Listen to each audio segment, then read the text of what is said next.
जय जगन्नाथ फ्रेंड समस्त को नमस्कार।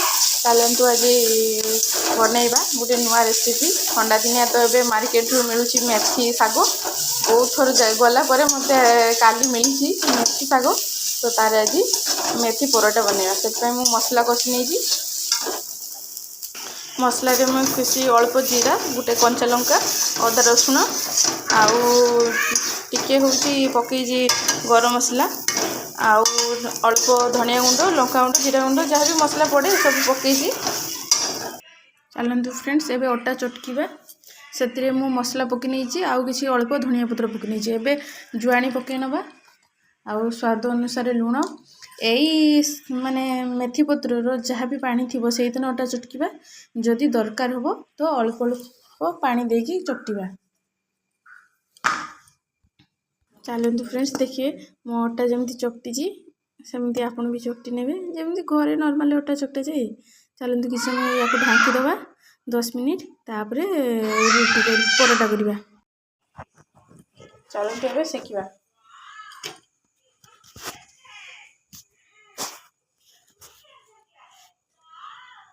देखो तो फ्रेंड्स रुटी एपट सेपट भले सेकी नहीं तापर घी लगे नवा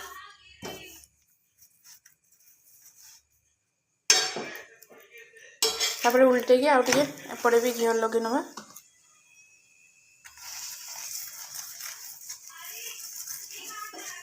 आपन एमती चामच साहाय्य भी कि खुशुणी साहाय्य भी एमती चापी चापी नेबे।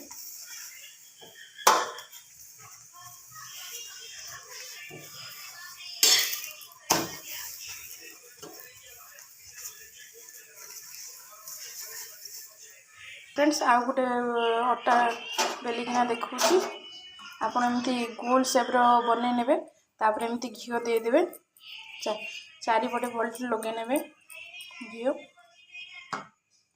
तापर एमती मु सेप्र ने तापर एमती करने त्रिभुज सेप्रे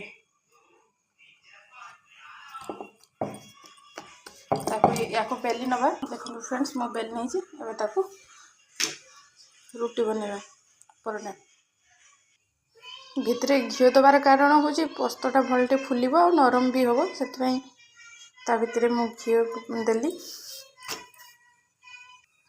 देखो फ्रेंड्स सेपटे फुलु नला एपटे हल्का हल्का फुली यही पद्धति आपन भी बनइबे। चलते एबे घी लगे ना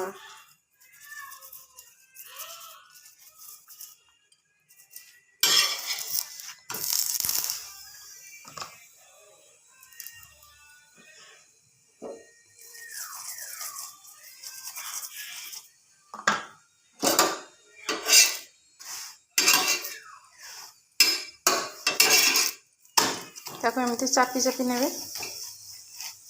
जब भितर कंचा रही जाए तो भल भाव एमती भी थोड़े आपन बनई खातु आ कमेंट जनइबे केमती लगे। एबे तो ठंडा दिनिया तो मेथी पत्र मिलूँ निहाती खाइबे देह बहुत भल रोची। नमस्कार जय जगन्नाथ।